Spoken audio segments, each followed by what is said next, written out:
नमस्कार, मी सौ स्मिता तुषार गायकवाड. मी अपक्ष उमेदवार म्हणून प्रभाग 16 मधून उभी आहे. माझं चिन्ह आहे कपाट. माझा अनुक्रमांक आहे 8. तर त्याच्यामुळे सगळ्यांनी भरघोस मतांनी मला विजयी करा, हे मी जनतेला एक छोटंसं आवाहन करते आहे. आता अपक्ष उमेदवार उभं राहण्याचं कारण की मी आत्तापर्यंत भारतीय जनता पार्टी पक्षामध्ये होते. तर 2014 पासून आपण अनेक वर्षानुवर्ष मी इथं 12 वर्ष इथं काम केलेलं आहे. आपण रस्ता, कचरा, ड्रेनेजचे 1,500 पेक्षा जास्त कंप्लेंट सोडवलेल्या आहेत. आपण 1,000 पेक्षा जास्त लोकांना जॉबला लावलेलं आहे. आपण दरवर्षी रोजगार मेळावा घेतो. आतापर्यंत साधारण आपण 4 रोजगार मेळावे घेतलेले आहेत. आपण सगळे केंद्राच्या आणि राज्य सरकारच्या योजना आपण इथं राबवलेल्या आहेत. आपल्या महिलांचं मोठं संघटन आहे. 20-25 हजार महिला किंवा लोकांशी माझं कनेक्टेड आहे.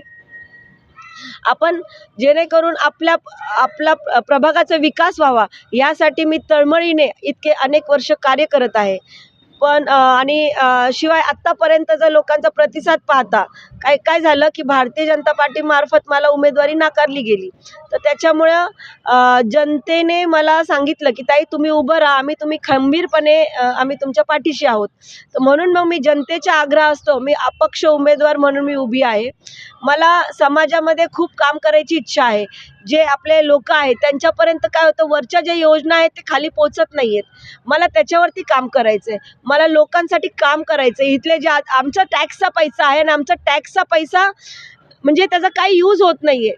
म्हणजे टॅक्सचा पैसा वाया चालला आहे असं वाटतंय. कारण की आम्ही एवढ्या मेहनतीने आमचा टॅक्सचा पैसा आम्ही सरकारला देतोय, पण सरकार त्याचं काही इथले जे अधिकारी वर्ग आहे किंवा इथले जे तुम्ही प्रतिनिधी निवडून देणार आहात त्यांचं काही काम नाही. ते 5 वर्ष काही काम करत नाही आणि फक्त शेवटच्या वेळेस ते काम करतात. म्हणून मी अपक्ष उमेदवार म्हणून उभी आहे. कारण की मला शेवटी त्यांनी जे काम, उलट खरं तर असं पाहिजे की जे काम करते त्याला 100% तिकीट मिळालं पाहिजे, बरोबर की नाही.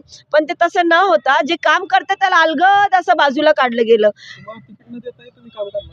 हो, ऑफकोर्स माझं एक स्मित फाउंडेशन आहे. मी फाउंडेशनच्या मार्फतच आत्तापर्यंत भारतीय जनता पार्टीमध्ये होते. तर त्याच्या मार्फतच मी काम करत आहे आणि करत राहणार, त्यात काय वाद नाही. पण मला एक लोकांचं पण असं म्हणणं की बाबा जिने काम केलं तिला एकदा संधी तरी द्यायला पाहिजे होती, पण ती दिली गेली नाही. त्याच्यामुळे इथं प्रचंड राग निर्माण, असं लोकांनी असं अन्याय झाला म्हणून नाही का भावना लोकांची व्यक्त होत आहे. आणि त्याच्यामुळे मला नक्की लोकांचा जो पाठिंबा आहे तो चांगला प्रतिसाद मिळत आहे. आणि मी 100% सांगते, लोकांचे आशीर्वाद ह्याच्यानी मी 100% विजयी होणार आहे. माझ्या ह्याच्या जे कपाट माझं चिन्ह आहे त्याच्यावरती चांगलं आपल्याला आशीर्वाद मिळणार आहेत आणि मी नक्की 100% विजयी होणार आहे. कारण की आपल्याला त्यांच्यासाठी कामच करायचं आहे. हो, आपल्याला त्यांच्यासाठी काम करायचं ह्याच भावनेने मी इथं उतरले होते आणि उतरलेली आहे. आणि म्हणूनच इथं अपक्ष उमेदवार उभे राहण्याचं कारण पण तेच आहे की मला त्यांच्यासाठी काम करायचं आहे. इथं कुणीच नाही आहे. इथं आत्तापर्यंत मी जे पाहतीये इथं कुणीच, काही रस्ता, इथं इंटरनल रस्ते खराब आहे, डीपी जी रोड आहे ते अर्धवट आहे. इथं ट्रॅफिकची समस्या आहे. इथं जे कचऱ्याचं जे प्रॉब्लेम आहे, कंटिन्यूस इथं असं प्रत्येक चौकात कचरा आहे. महिलांचा सुरक्षेचा प्रॉब्लेम आहे. इथं तुम्ही पाहताल तर युवक ते आहे, त्यांना युवा शक्ती आहे, त्यांना काहीतरी मार्गदर्शनची कमी आहे. आपल्याला जे मुलं आहेत त्यांना खेळायला ग्राउंड नाही आहे. इथं एखादा छोटासा कार्यक्रम घ्यायचा म्हटलं तर इथे एक छोटासा हॉल नाही आहे जिथं 500-600 असे एकत्र बसू शकतील. म्हणजे चांगल्या कमी ह्याच्यामध्ये. अरे सामान्य लोकांसाठी तुम्ही काम करा राव. मला हे म्हणायचं की सामान्य जनता ज्याच्यामुळे आपण तिथं प्रतिनिधित्व म्हणून आपण गाजवतोय ते कुणासाठी गाजवते? या सामान्य जनतेसाठी गाजवतोय. आणि मग तुम्ही ह्या जनतेला विसरून कसं चालेल? मला म्हणायचंय तुम्ही फक्त वरचेवर फक्त इथं काय होते, वरचे जे लोक, इथले जे नेते मंडळी आहेत किंवा ज्यांना उभं राहायचं ते म्हणतात की वरच्या लोकांशी तुम्ही कॉन्टॅक्ट करणार. आता मला उमेदवारी नाही मिळाली तर लोकांचं असं म्हणणं झालं की तुम्ही वरती कॉन्टॅक्ट करायला पाहिजे होता. अरे वरती कॉन्टॅक्ट म्हणून मी वरती कॉन्टॅक्ट करत राहिले असतं तर ग्राउंडच्या जनतेशी कॉन्टॅक्ट कनेक्ट कसं राहिला असता? मला वरच्याशी मला मेन ग्राउंड, माझी जनता हीच मायबाप आहे आणि त्यांनी त्या पद्धतीनेच मला म्हणजे घेतलं पाहिजे होतं असं सगळ्यांची अपेक्षा होती. पण त्यांनी हे केलं. पण काही हरकत नाही. मी जनतेच्या आग्रह असतो, मी आता उभी राहिलेली आहे. एक युद्ध करते आहे, एकटी मी युद्ध करते आहे. मतदारांना काय आव्हान कराल? मतदारांना मी एकच सांगू इच्छिते की ज्यांनी काम केलंय त्याला संधी द्या. उगाच ह्याच्या मागं पळू नका. जे खरं तुम्हाला दिसतंय, अपक्ष जरी असली म्हणून काय झालं, शेवटी काम करणारे व्यक्तिमत्वाला तुम्ही पहा आणि जे काम करते त्याला संधी द्या. कपाटाला मत मारा.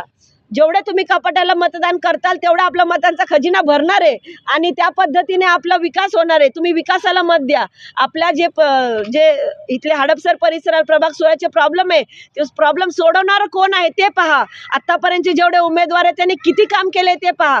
तो समोर आला त्याला विचारा की तुमचं काम काय आहे, तुम्ही आतापर्यंत काय केलंय, 5 वर्ष कुठं होता तुम्ही. आणि जे सामान्य जनता म्हणून जे एक सामान्यातलं सामान्य म्हणून जे तुमच्यामध्ये राहून ते काम करते त्याला तुम्ही नाकारताय. म्हणजे ते वरच्या लोकांना कळत असेल ना या गोष्टी.